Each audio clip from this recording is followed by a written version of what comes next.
Um, this is not my normal content. I normally don't have anything to do with content like this. Um, I normally cover the topic of flat earth. I'm a flat earther. That's what I do. Um, and I've done that for 10 years. Um, but this situation with the murder of political speaker Charlie Kirk in the US has kind of intrigued me because the official story about it, none of it makes sense. And of course, there's many people online who are saying the same thing, and across the world who are saying the same thing. So I'm going to give my take here on it. In case anyone's interested, I'm not monetized or anything like that, so I'm not looking for any gain out of it. But what I think happened is definitely very different uh, from what the mainstream narrative is on it, and I haven't seen anyone else pointing this out. Now, if I'm wrong and other people have pointed it out, or if I'm just out wrong in general, I have no hassle. Obviously, I'll take down the video. I must warn people that I will have to show Charlie Kirk being shot one time. After that, I'll stop it. I don't need to go over it. I'll show it one time in real time speed, and I will link the video that I am showing it through in the description, and people can decide to watch it if they want, or change the play speed to investigate what I'm saying.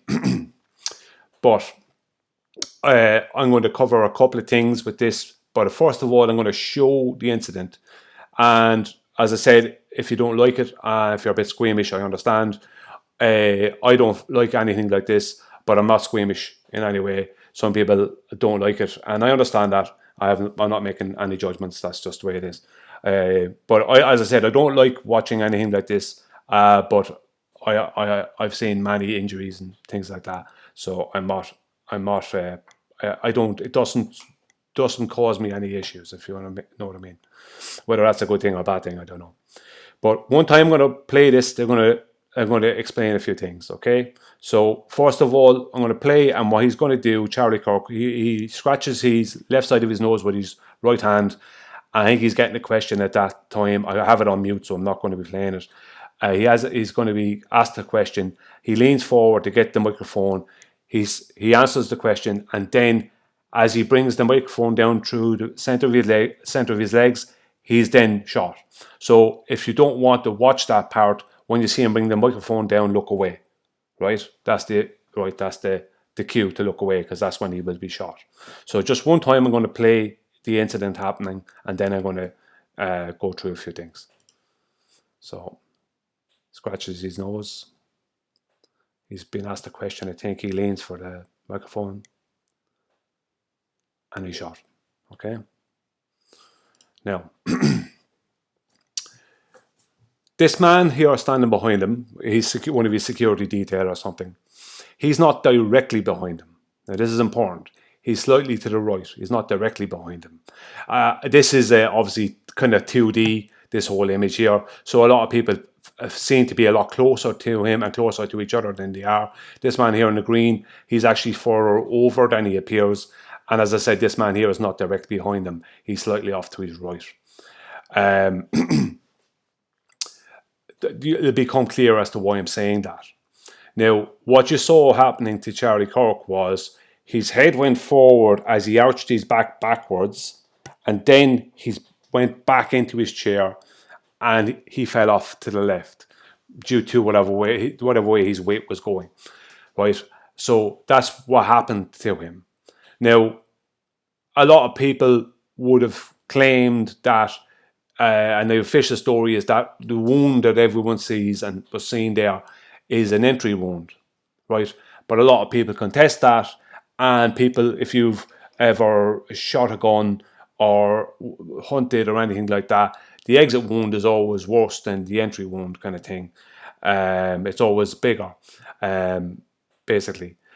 So I would say that what we see at the front of his neck is an exit wound. And where I'm going with this is, I'll show now. This is the Kim Iverson show from a few days ago.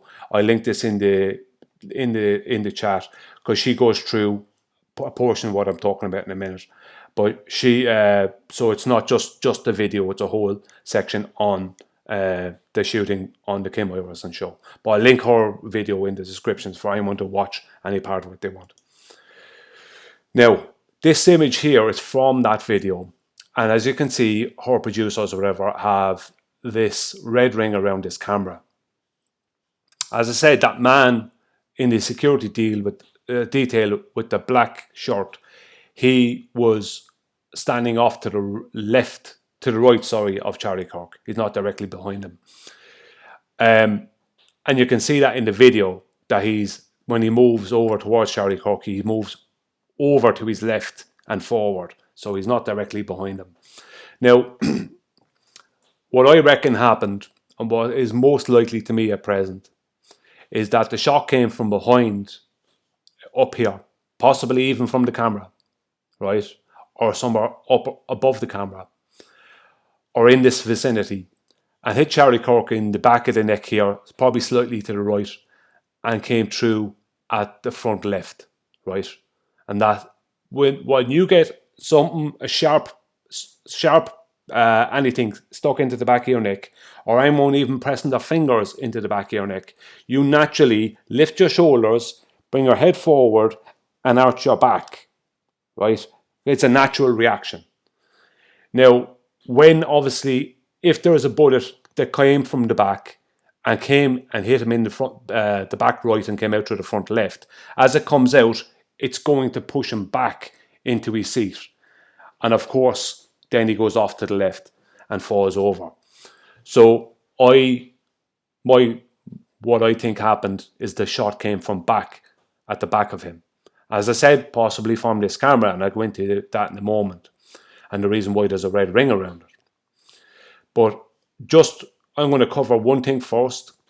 People are going to say, but what about the sound that everyone heard throughout the auditorium or the university, where they turned and looked back to the right, the crowd, when the shot went off, right? They turned and looked back towards. Now, I know people, it looked like he got shot in the front, so people are going to naturally want to look back and up to see if there's a sniper. That's the natural thing to do. Everyone knows where to look naturally first, the first most obvious place, because they want to know if there's going to be more bullets coming either towards Charlie Kirk that might catch someone else, or catch Charlie Kirk again, or just someone indiscriminately then after that just shooting into the crowd, right?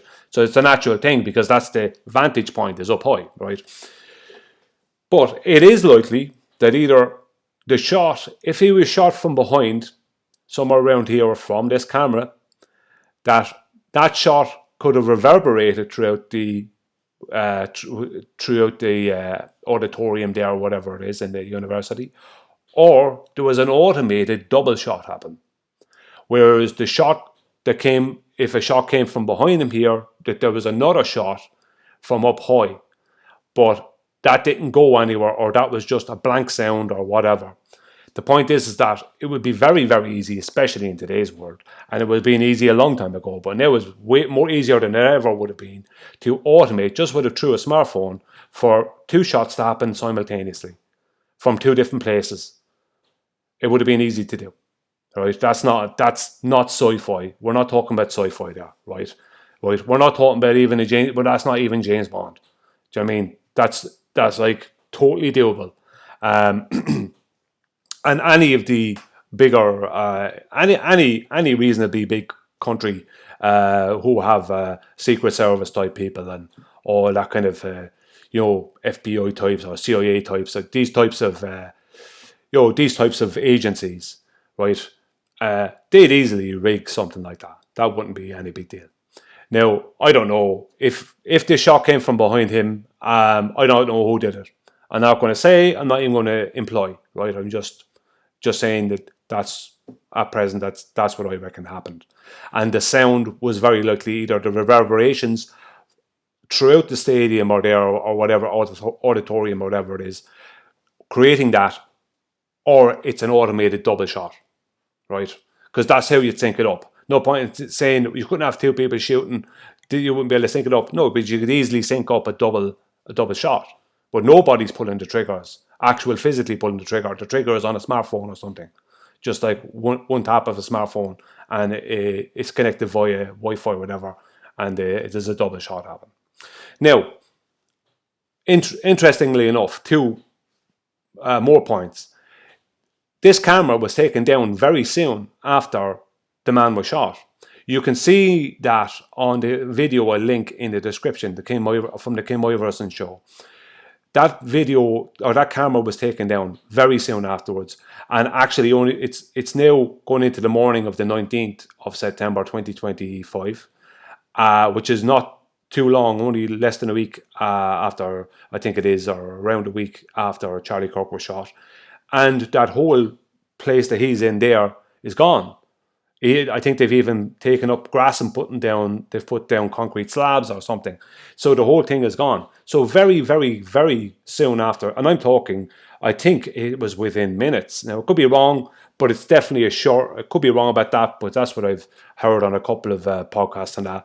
But it was a very short time afterwards that they were taking down the camera here behind them and other things. But this camera seemed to be one of the first things to go. Now, I would understand that, like, let's say the FBI or whatever would want to be seeing what was on that camera, but this is a crime scene, and there's people walking all over it who aren't police, who aren't FBI, taking things apart. Well, that's not normal. If you had a gang member shot in South Chicago, the scene be cordoned off. And there's a lot of shootings in a place like South Chicago. And there's a lot of gang members who will be shot in a place like South Chicago or Los Angeles or something. And every time they cordon off the area. Now, I'm not saying that the life of the person who's the gang member is less or anything than Charlie Kirk or anything like that or more. It's just that why will they cordon off a situation which is far more straightforward? Like a gang member was shot by another gang member. That's normally what happens, right, in those situations. But they'll still cordon it off. They still want to, collect the casings, number everything, all the rest of it. They'll do what they have to do because it's a crime scene, right? It's a crime scene. Even if no one gets killed, if there's a shooting, it's still a crime scene. But they didn't treat this as a crime scene in any way, shape, or form. They just took the man to hospital, and he didn't make it. Obviously, he died. And they went after some fella on some big trumped up heap of nonsense that nobody, to be honest with you, in your right mind should be believing. So none of it makes any sense, the way they carry this. The whole situation makes no sense. And as far as I'm concerned, what makes far more sense is that he actually was shot from behind. And the back of either high on the shoulder or the back of the neck, and it came out through the front left. And that's what we see. And even if you watch the video, you can see there's like a little discharge or something to the left of the man in the black shirt. Right after it happens, you see that man in the black shirt, he kind of winces a bit because it's a gunshot. He winces a bit. He knows something's out to happen. It's just a natural thing. You'll tense up for a second. You can see a little discharge. Maybe it's air or what it is, right to his left, right behind Charlie Kirk. Now, do I see a bullet in the? I didn't see. I don't this is not good enough quality for me to say that there's a bullet scene, but it looked to me like he was shot from behind in the back of the neck and came out the front. Could be completely wrong about this. And as I said, I don't normally cover these things, and I don't look to cover political stuff. As I said, it's not the field I normally go towards. But it's like there's so much nonsense around this, and the official story is so terribly bad that it's just not believable, to be honest. So as I said, I wasn't looking to offend anyone who was loved ones of his or anything, but I had to show that incident happening one time so people could see it, right, and then listen to what I had to say about it. If I'm wrong on this, I'll take down the video. No bother. I'd like to hear what other people have to say about it. Thanks for watching, if you have.